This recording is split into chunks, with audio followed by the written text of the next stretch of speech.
Poco después de los bombardeos de Estados Unidos y en medio de la tensión por la posible respuesta, los ataques entre Irán e Israel se intensificaron.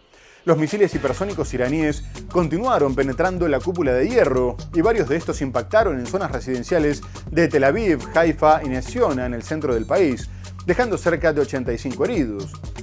Entre los objetivos estuvieron el aeropuerto Ben Gurión, un centro de investigación biológica, bases logísticas y centros de mando, mientras los israelíes permanecían en los refugios y solo estaban permitidas las actividades esenciales.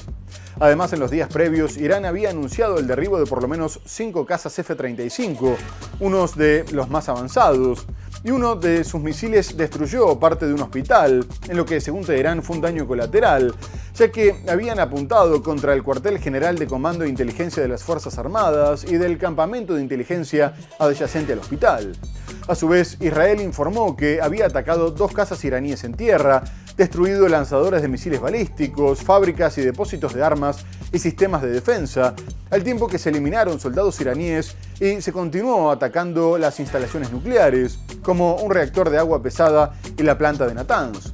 Por último, continuó con los asesinatos selectivos e informó que había matado a 3 comandantes de la Guardia Revolucionaria, mientras el ministro de Defensa, Israel Katz, volvió a amenazar al ayatolá Ali Khamenei, afirmando que después del ataque contra el hospital ya no le podían permitir seguir existiendo. Israel afirmó el sábado que mató a 3 comandantes de los guardianes de la revolución iraníes.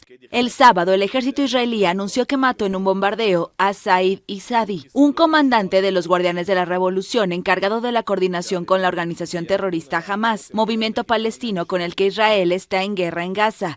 También afirmó haber matado a otros 2 comandantes de los guardianes de la revolución, el ejército ideológico de Teherán, Amin Pour Hudaki, que habría dirigido cientos de ataques de drones contra Israel, según la fuente, y Benham Shariyari, de las fuerzas Quds.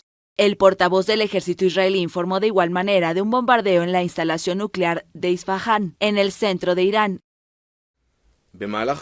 Durante la noche causamos más daños a la planta nuclear de Isfahan y a otras zonas del oeste de Irán. En la pantalla pueden ver un sitio donde se está llevando a cabo la reconversión de uranio, el siguiente paso después del enriquecimiento de uranio, parte del proceso de producción de armas nucleares. Como parte del primer ataque de la operación atacamos este sitio. Anoche atacamos de nuevo, esta vez con un ataque más amplio para aumentar nuestras ganancias. Asimismo, Israel bombardeó 2 sitios de producción de centrifugadoras en la instalación iraní de Isfahan, en el centro del país, según indicó una fuente militar que pidió el anonimato. El presidente de Irán, Masoud Pezeshkian, descartó este sábado que su país cese las actividades nucleares bajo ninguna circunstancia y amenazó con una respuesta todavía más devastadora a la continua agresión de Israel. Las declaraciones ocurrieron durante una llamada telefónica con el presidente francés Emmanuel Macron, según la agencia oficial de noticias IRNA. A su vez, el conflicto amenazó con escalar después de que se comunicara que Irán había cumplido con su promesa de responder al ataque de Estados Unidos, lanzando varios misiles contra la mayor base norteamericana en Medio Oriente, en Qatar, y también lo hicieron en Irak. No obstante, unas horas después, Donald Trump reveló que Teherán les había avisado con anticipación para que evacuaran el lugar y evitar así víctimas mortales y daños materiales importantes, agradeciendo el gesto y afirmando que la respuesta había sido tan débil que les permitía dar el episodio por finalizado, a pesar de que el gobierno de Doha denunció una flagrante violación de su soberanía y el derecho internacional y reafirmó su derecho a responder. Más allá de que algunos medios norteamericanos revelaron que el ataque se había coordinado con funcionarios cataríes.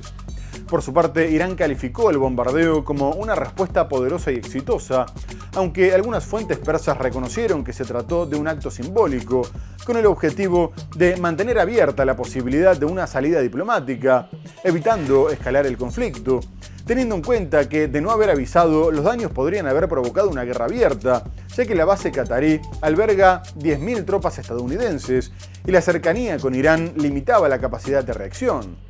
De cualquier forma, el Pentágono ya había ordenado reubicar aeronaves que se encontraban en bases que consideraba vulnerables. Y si bien la tensión seguía siendo alta, los países de la región reabrieron su espacio aéreo, previendo el fin de las represalias. En un comunicado, el ejército iraní ha anunciado que la Guardia Revolucionaria, el grupo paramilitar controlado por la pata religiosa de la teocracia de Irán, ha lanzado un ataque con misiles contra la base aérea estadounidense de Al-Udeid, en Qatar. La base alberga el mando central de la Fuerza Aérea de Estados Unidos y está considerada como una de las mayores instalaciones militares estadounidenses en Oriente Medio. Según el comunicado, el ataque se ha llevado a cabo bajo el mando del cuartel general central de Hatam al-Anbiya en respuesta a lo que Irán ha calificado de flagrante agresión militar de Estados Unidos en alusión a los ataques contra las instalaciones nucleares iraníes de este pasado fin de semana. El Ministerio de Defensa catarí ha emitido un comunicado en el que afirma que se reserva el derecho a responder directamente y de acuerdo con el derecho internacional. El comunicado también dice que todos los misiles iraníes han sido interceptados y destruidos y añade que el ataque no ha causado víctimas ni daños a la infraestructura. El presidente estadounidense Donald Trump calificó el lunes de muy débil el ataque de represalia de Irán contra la mayor base militar que tiene Washington en Oriente Medio, situada en Al-Udeid en Qatar. Trump publicó en su plataforma Truth Social que contrarrestaron con gran eficacia la respuesta de Irán, que lanzó múltiples misiles a las bases estadounidenses en Qatar, luego del ataque de Estados Unidos a sus instalaciones nucleares el domingo. El mandatario estadounidense agradeció a Irán por haberle avisado con antelación sobre la respuesta, pues eso permitió que no se perdieran vidas ni que nadie resultara herido. Finalmente señaló que espera que Irán e Israel avancen hacia la paz y que con suerte no habrá más odio. Y unas horas más tarde, Donald Trump sorprendió al anunciar que Irán e Israel habían alcanzado un acuerdo de alto el fuego total, en un proceso que tardaría unas 24 horas. El mandatario norteamericano afirmó que después de que ambos países completaran sus misiones finales, Teherán tenía que suspender sus bombardeos por 12 horas y que Israel lo haría poco después, al tiempo que celebró que la guerra de los 12 días, como la llamó, y que podría haber durado años y destruido Medio Oriente, ya había terminado. Por último, felicitó tanto a Irán como a Israel por su resistencia, su coraje e inteligencia. No obstante, Irán negó que haya aceptado los términos expuestos por Trump y dijo que dejaría de atacar cuando Israel lo hiciera, y poco después lanzó una nueva tanda de misiles contra el sur de Israel, que dejó 5 muertos, mientras que Israel acusó a Teherán de haber violado la tregua y disparó nuevamente, matando a 9 personas. Sin embargo, el presidente norteamericano volvió a insistir en que la guerra ya había terminado y comunicó que el alto al fuego había entrado en vigor el martes a la mañana, después de que no se registrara ningún ataque por algunas horas, y ambas partes confirmaron que tenían intención de cumplirlo. Israel afirmó que cumplió con todos sus objetivos y el vicepresidente de Estados Unidos, J.D. Vance, consideró que después de perder sus capacidades nucleares, Irán tampoco querría seguir luchando. Asimismo, se destacó que Qatar también desempeñó un papel muy importante en la mediación para el fin de las hostilidades. A su vez, Irán, que confirmó más de 600 muertos y 5.000 heridos, informó que estaba tomando medidas para continuar inmediatamente con su programa nuclear, en un claro desafío. El ministro iraní de Relaciones Exteriores desmintió el martes el acuerdo de un alto el fuego con Israel anunciado horas antes por Donald Trump, pero dijo que su país está dispuesto a cesar los ataques si Israel también lo hace. El canciller Abbas Araghchi negó en redes sociales que existiera el acuerdo anunciado por el presidente estadounidense para poner fin oficial al conflicto entre los dos archienemigos. Israel inicialmente no se pronunció sobre las manifestaciones de Trump y Araghchi. En medio de los anuncios, la capital Teherán vivió una nueva serie de bombardeos la madrugada del martes en el norte y centro de la ciudad. Igualmente, los servicios de emergencia israelíes reportaron el martes un ataque con misiles de Irán contra el sur de Israel, justo antes de la supuesta implementación del alto el fuego anunciado por Trump. El lunes, a través de su plataforma Truth Social, Trump afirmó que un alto el fuego total y completo había sido plenamente acordado por y entre Israel e Irán. Según el presidente estadounidense, el alto el fuego sería un proceso gradual de 24 horas que comenzaría alrededor de las 4 horas GMT del martes, y que en la hora 24 el mundo saludará el fin oficial de la guerra de 12 días. Minutos después del anuncio de Trump, los guardianes de la revolución, el ejército ideológico de Irán, prometieron hacer que Estados Unidos lamente cualquier nuevo ataque contra su territorio. La guerra ha dejado más de 400 muertos y 3.000 heridos en Irán, la mayoría de ellos civiles, según un balance oficial. Las autoridades israelíes, por su parte, señalan que el fuego iraní contra Israel ha matado a casi una treintena de personas. Y una vez que Donald Trump anunció que ya no iba a haber ninguna ofensiva, Israel ordenó un nuevo ataque como represalia por el lanzamiento de un misil que no causó ningún daño. Ambas partes se acusaron nuevamente de haber violado la tregua, pero el mandatario norteamericano fue quien quedó mal parado y mostró su enojo con Israel, afirmando que cuando dijo que tendrían 12 horas para acatar la tregua, Israel había aprovechado para lanzar todo lo que tenía, como una supuesta represalia, por lo que seguramente había sido un error sin importancia. Antes de subirse al avión para ir a la cumbre de la OTAN, dijo que estaba muy disgustado y que las dos partes estaban luchando desde hacía tanto tiempo que ya no tenían ni idea de lo que estaban haciendo. Y una vez en el avión, llamó a su par israelí, Benjamin Netanyahu, para exigirle que ordenara el retorno de los aviones que habían despegado para continuar sus ataques contra Irán. Tras lo cual Netanyahu comunicó que había aceptado cancelar algunos de los ataques que tenían programados. Además, Israel continuó ensalzando el trabajo de Trump y su embajador ante Naciones Unidas, Danny Danon, pidió que le dieran el Premio Nobel de la Paz, mientras que el ministro de Defensa, Israel Katz, prometió que respetarían el alto al fuego. Por su parte, más allá de que ambos países se encontraban en alerta y seguían denunciando alguna acción hostil, el presidente iraní Mesud Pezeshkian informó que la guerra contra Israel había terminado, considerando que Israel había sufrido un severo e histórico castigo y que no había podido destruir sus instalaciones nucleares. Irán e Israel se acusaron mutuamente el martes de haber vulnerado la tregua anunciada horas antes por el presidente estadounidense Donald Trump, pero los proyectiles fueron interceptados por las defensas cataríes. El primer ministro de Qatar denunció el ataque como un acto inaceptable, e Irán replicó que no era una acción contra ese país, sino una respuesta en legítima defensa contra Estados Unidos.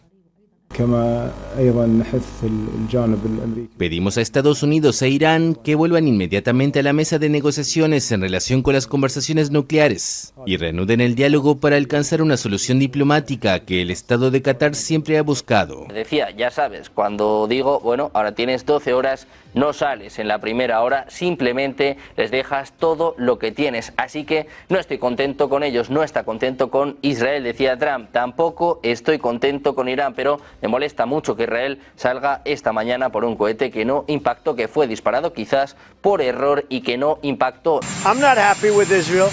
You know, when I say, okay, now you have 12 hours. Cuando te dicen, vale, tienes 12 horas y vas y lanzas todo lo que tienes, dice Trump, pues no estoy contento tampoco con Irán, pero especialmente con Israel. But I'm really unhappy if Israel's going out this morning. Porque tras el anuncio de Trump de conseguir una tregua que confirmaba Israel, Irán denunciaba nuevos ataques. Tenemos a dos países que llevan tanto peleando que no saben qué coño están haciendo, ha dicho Trump. Por otra parte, la Agencia de Inteligencia de Defensa del Pentágono advirtió que los ataques a las instalaciones nucleares de Irán habían retrasado el programa nuclear de este país solo unos meses, y no años o décadas, como aseguraba el gobierno de Donald Trump.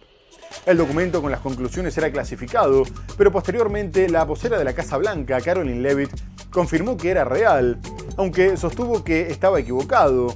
Y el secretario de Estado, Marco Rubio, dijo que los que habían filtrado el informe eran apuñaladores profesionales, mientras que el presidente denunció que los medios de comunicación de su país eran un fraude y estaban intentando desprestigiar el ataque militar, que calificó de histórico.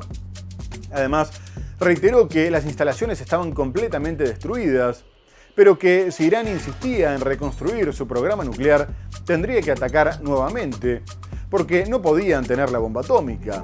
Por último, dijo que al igual que las bombas de Hiroshima y Nagasaki habían acabado con la guerra, su ataque había hecho lo mismo, porque lo último que querían hacer los iraníes ahora era enriquecer algo.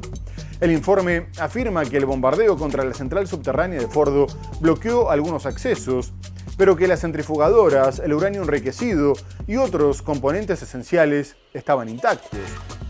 A su vez, el enviado especial de Estados Unidos, Steve Witkoff, anunció el reinicio de negociaciones prometedoras sobre el programa nuclear iraní, a pesar de que, como vimos, Teherán prometió que comenzaría a trabajar inmediatamente en la reconstrucción de su programa nuclear para restablecer las capacidades previas lo más rápido posible.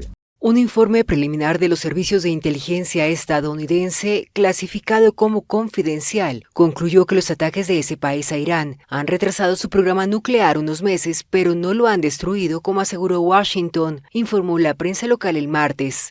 Pero los ataques no eliminaron por completo las centrifugadoras ni las reservas de uranio enriquecido de Irán, según medios estadounidenses que citaron el martes a personas familiarizadas con las conclusiones de la Agencia de Inteligencia de Defensa. Según el informe, más bien se habrían bloqueado las entradas de algunas centrales, pero sin destruir las instalaciones subterráneas. Esta cobertura mediática enfureció al presidente estadounidense Donald Trump, quien insistió en que medios como CNN y The New York Times pretenden desprestigiar el ataque militar, al afirmar que solo había retrasado el programa nuclear iraní. En mayúscula reiteró en su red Truth Social que los sitios nucleares de Irán están completamente destruidos. La portavoz de la Casa Blanca, Caroline Leavitt, confirmó la autenticidad del informe de inteligencia, pero dijo que era totalmente erróneo y fue clasificado como top secret. Irán afirmó el martes haber tomado las medidas necesarias para asegurar la continuación de su programa nuclear. Además, un asesor del líder supremo de Irán, el ayatolá Ali Khamenei, aseguró que su país todavía tiene reservas de uranio enriquecido. El ministro de Exteriores iraní ha dicho este miércoles que las instalaciones nucleares han sido gravemente dañadas por los bombardeos de Estados Unidos. Con su ataque, Donald Trump se había jugado también la unidad de su base, ya que muchos republicanos partidarios del aislacionismo que representa la América Primero lo acusaron de haber traicionado su promesa. Una de las principales críticas llegó de la congresista Marjorie Taylor Greene, que dijo que las guerras extranjeras, la intervención y los cambios de régimen ponían a Estados Unidos en último lugar, arruinaban al país y lo llevarían a su destrucción, y todo para tirar bombas en nombre de Israel. A su vez, su compañero de Kentucky, Thomas Massie, consideró que los votantes del movimiento no habían apoyado otra guerra en Medio Oriente y se unió a los demócratas que denunciaban que la decisión individual de atacar a Irán había sido inconstitucional porque requería la aprobación del Congreso, a lo que Trump respondió que lo tenían que sacar del cargo por vago. Pero los demócratas fueron más allá y el legislador por Texas, Al Green, presentó un artículo de impeachment contra el mandatario acusándolo de abuso de poder, ya que violó la cláusula de poderes de guerra de la Constitución y afirmó que el republicano era una amenaza para la democracia. Y las críticas incluso trascendieron el Capitolio, ya que el ex asesor de Trump, Steve Bannon, dijo que un ataque a Irán destrozaría a Estados Unidos, y uno de los principales defensores de Trump, el comunicador Tucker Carlson, le pidió que no se metiera en la guerra, y este lo llamó chiflado. Solo el 19% de los republicanos respaldaba el ataque, por lo que la popularidad de Trump cayó hasta el 41%. Pero quisiera mostrarles cómo se burlaban en el programa The Daily Show de las advertencias de Netanyahu sobre el programa nuclear de Irán. And by next spring, at most by next summer, at current enrichment rates, they will have finished the medium enrichment and move on to the final stage. Iran is months away from having a nuclear bomb, says Netanyahu. In 2012. By the way, did Iran happen to get that bomb from a company called Acme? Like,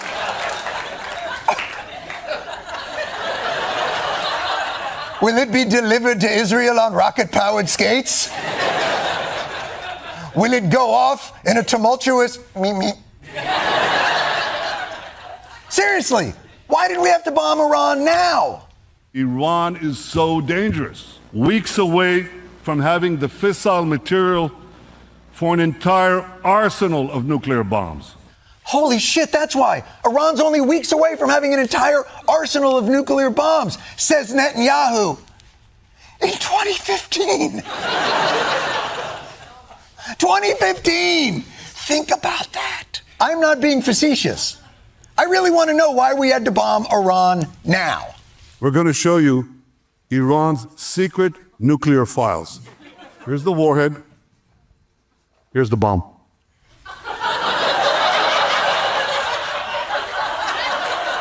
And that's from 2018.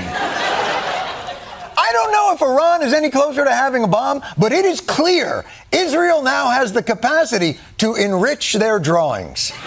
Pero más allá de Irán, Israel continúa atacando la Franja de Gaza, apuntando sobre todo contra los campamentos de refugiados y las personas que acuden a buscar comida a los puntos establecidos por Israel y la empresa privada que se está encargando de la distribución. La Defensa Civil del enclave comunicó que Israel había llevado a cabo otra matanza indiscriminada, asesinando a casi medio centenar de personas, un número que seguramente vaya en aumento, dado que el 60% de las decenas de heridos se encontraba en grave estado. Los médicos, las autoridades de Gaza, Naciones Unidas y las organizaciones humanitarias le recomendaban a la población que no fuera a los centros de ayuda, porque se trataba de una trampa mortal que ya había dejado más de 400 muertos, después de que el 27 de mayo comenzara el nuevo sistema de distribución. Pero la desesperación, tras meses de bloqueo, hacía que la gente siguiera yendo a los centros establecidos. Y tras la nueva matanza, la Oficina de Naciones Unidas para los Derechos Humanos denunció que la militarización de los alimentos que tenía lugar en la franja constituía un crimen de guerra. El director de la agencia, Philippe Lazzarini, dijo que el sistema de reparto era una abominación que humillaba y degradaba a la gente desesperada y que se estaba cobrando más vidas de las que salvaba. Por su parte, Israel dijo que había realizado disparos de advertencia, pero no se refirió a los muertos. A su vez, también se destacó un bombardeo contra un campamento de refugiados en Al-Mawasi, una localidad que había sido calificada por Israel como una zona segura, mientras que Israel adelantó que iba a volver a centrarse en la Franja de Gaza. La ayuda humanitaria sigue siendo una trampa mortal en Gaza. Al menos 25 palestinos murieron este martes y otros 146 resultaron heridos por disparos israelíes contra una multitud que esperaba junto a los camiones de distribución de ayuda. La Oficina de Derechos Humanos de la ONU ha criticado a Israel, afirmando que la militarización de los alimentos en Gaza constituye un crimen de guerra. The newly created so-called aid mechanism is an abomination that humiliates and degrades desperate people. It is a death trap costing more lives than it saves. Humanitarian principles need to be reinstated.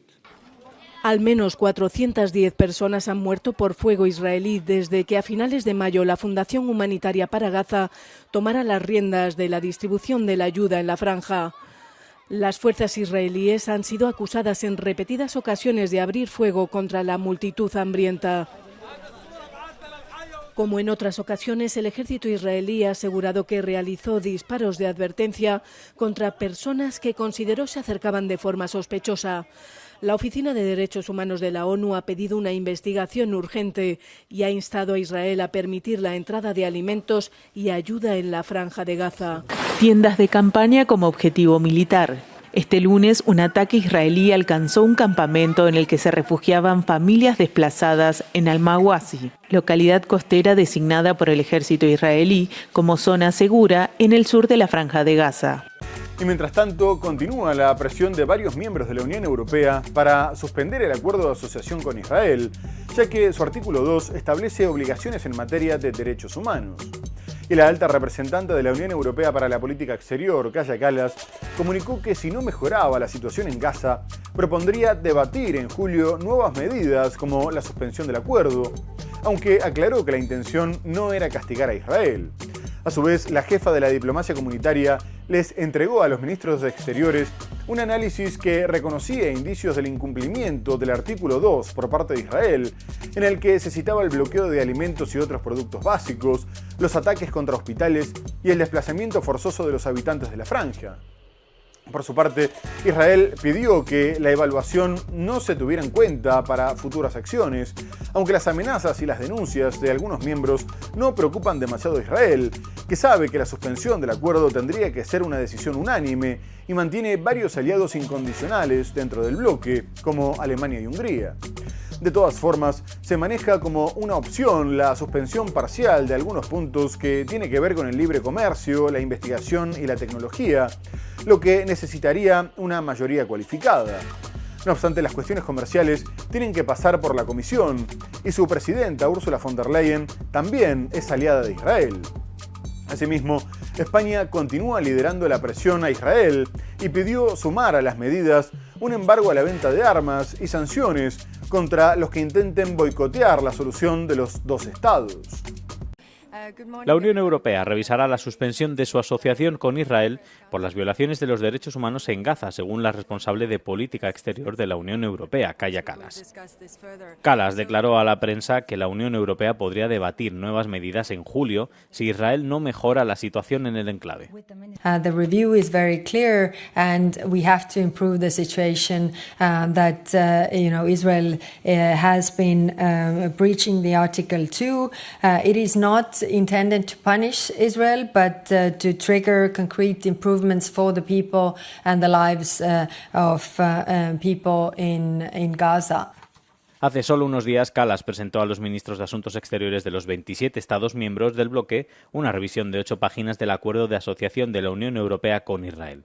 La revisión detallaba que existen indicios de que Israel incumple una cláusula del acuerdo relativa a la obligación en materia de derechos humanos.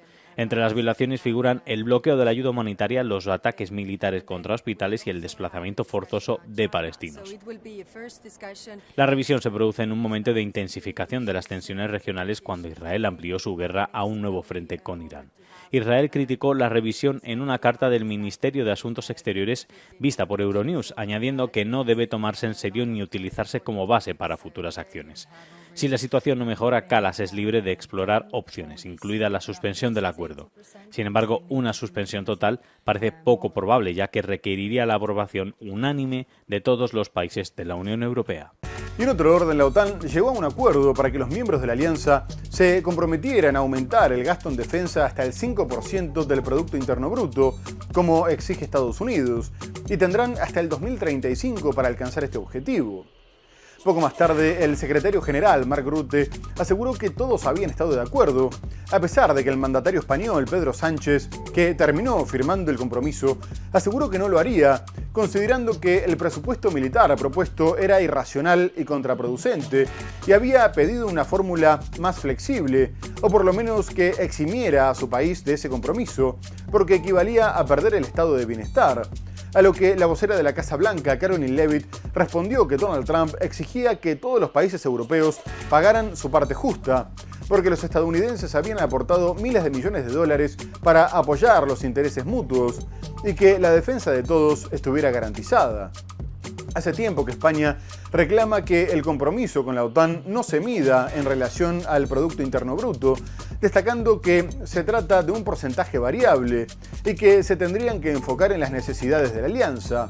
Y el ex jefe de la diplomacia de la Unión Europea, Josep Borrell, respaldó la negativa de Sánchez porque era arbitrario destinar el 3,5% al gasto militar puro y el 1,5% a inversiones en infraestructura y seguridad, como especifica el texto. España había recibido una carta de Rutte en la que decía que le daría la flexibilidad para determinar su propia trayectoria, por lo que Sánchez pensó que le estaba concediendo una exención.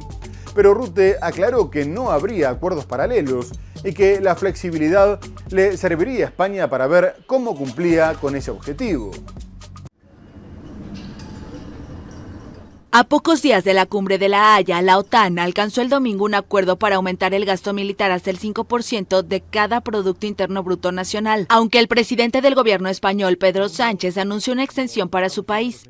Según datos de la alianza, que cuenta con un total de 32 Estados miembros, España fue en 2024 el que destinó el menor porcentaje de gasto a defensa, un 1,24% de su Producto Interno Bruto. Pero nosotros no vamos a hacerlo. En primer lugar, porque en nuestro caso, un 5% del Producto Interior Bruto de gasto en defensa sería desproporcionado e innecesario. Madrid se ha comprometido, no obstante, a alcanzar el 2% este mismo año, un umbral que en 2024 alcanzaron 22 países miembros. En Bruselas, fuentes diplomáticas señalaron que el acuerdo sellado mantiene el compromiso fundamental del aumento de gastos militares al 5% de cada Producto Interno Bruto, incluida España, y que la meta para estas cifras se extenderá por 3 años más y pasaría a 2035 en lugar de 2032. Sin embargo, en Madrid, fuentes del gobierno insistieron en que el acuerdo incluye que España tendrá flexibilidad para alcanzar sus objetivos. La idea es articular ese 5% en dos partes, un 3,5% de aumento de gasto militar en sentido estricto, más 1,5% en temas de perímetro más amplio y de utilidad tanto militar como civil. La OTAN pretende que la cumbre del martes y el miércoles en Países Bajos sirva para oficializar esta meta de drástica elevación de los gastos militares, como lo exige el presidente de Estados Unidos, Donald Trump. Otros países como Italia o Bélgica también habían externado su disconformidad con el porcentaje del 5%, mientras que Alemania o el Reino Unido coincidieron en que lo principal, más allá del gasto, era reforzar las capacidades que necesitaban mejorar. Pero hasta ahora solo España se animó a levantar la voz. De cualquier forma, el mandatario ruso Vladimir Putin dijo que ahora quedaba claro quién era el que estaba provocando una militarización global y una carrera armamentística, y agregó que no le quedaba más remedio que reforzar su tríada nuclear, con nuevos bombarderos y misiles balísticos intercontinentales. A su vez, la alianza también se centró en Ucrania, aunque quedó clara la pérdida de protagonismo, ya que el año pasado se abordó su futuro ingreso y ahora parece estar descartado. Sin embargo, poco antes, su mandatario Volodymyr Zelensky había visitado en Londres al primer ministro británico Keir Starmer y acordaron profundizar la cooperación en defensa con la coproducción de material militar. Y más tarde, en La Haya, se aprobó un apoyo militar a Ucrania por valor de 35.000 millones de euros, mientras su situación en el frente sigue muy complicada, a pesar de una exitosa contraofensiva en la región de Sumy.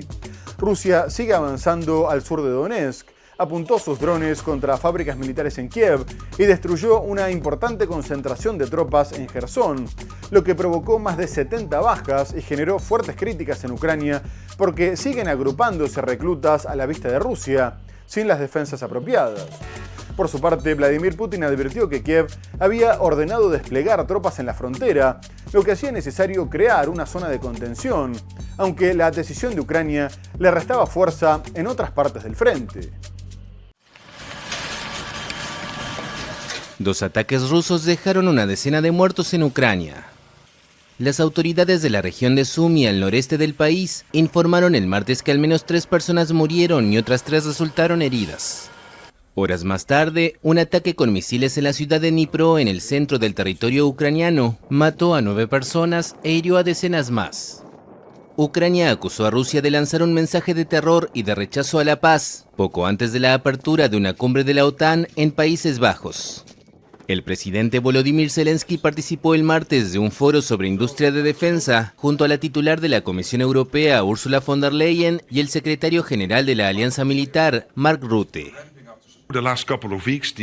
En las 2 últimas semanas, estos ataques indiscriminados contra civiles inocentes que viven en ciudades, en comunidades de Ucrania, que hacen su vida cotidiana y resultan muertos o gravemente heridos a causa de estos drones rusos, es terrible. El Ministerio de Defensa ruso confirmó que sus Fuerzas Armadas llevaron a cabo la madrugada de este 23 de junio un ataque grupal contra instalaciones del complejo militar industrial de Ucrania en la provincia de Kiev. Asimismo, el vocero de la entidad castrense del gigante eurasiático detalló que la víspera el ejército ruso también atacó un polígono de entrenamiento de tropas ucranianas en la provincia de Jersón. En la acción se utilizó un sistema de misiles Iskander-M. Asimismo, el vocero de la entidad castrense del gigante eurasiático detalló que la víspera el ejército ruso también atacó un polígono de entrenamiento de tropas ucranianas en la provincia de Jersón. En la acción se utilizó un sistema de misiles Iskander-M. El ataque con municiones de racimo fue realizado en un momento de mayor concentración del personal militar en ese campo de entrenamiento ubicado en la zona de la localidad de Davidov. El ataque dio de baja a más de 70 uniformados y más de 10 vehículos quedaron destruidos. Y en medio de las acciones de Rusia, el presidente de Ucrania, Volodymyr Zelensky, lanzó nuevas amenazas asegurando que su país llevará a cabo más ataques contra el territorio ruso para reducir su potencial militar. Tuve una reunión con Kirill Budanov, jefe de la Dirección General de Inteligencia del Ministerio de Defensa de Ucrania, donde discutimos detalles sobre la situación en el complejo militar industrial ruso para detallar sus principales puntos débiles. Ucrania continuará lanzando los ataques correspondientes para reducir el potencial de Rusia. Preparamos soluciones en defensa conjunta con nuestros aliados, en particular con el Reino Unido y la Unión Europea. A su vez, el presidente de Rusia, Vladimir Putin, en su reciente intervención en la sesión plenaria del 28º Foro Económico Internacional de San Petersburgo, señaló que las Fuerzas Armadas de Ucrania están perdiendo su preparación para el combate, ya que dispersaron sus tropas por un par de miles de kilómetros en la frontera. Dada esta situación, Rusia está obligada a crear unas zonas de seguridad a lo largo de su frontera con Ucrania. Muy bien, amigos, se nos ha terminado el programa. Hemos hablado del ataque de Estados Unidos a Irán y sus consecuencias, abordamos otras cuestiones como la cumbre de la OTAN, la guerra en Ucrania, pero lo tenemos que dejar hasta el próximo programa. Muchas gracias por habernos acompañado y hasta entonces.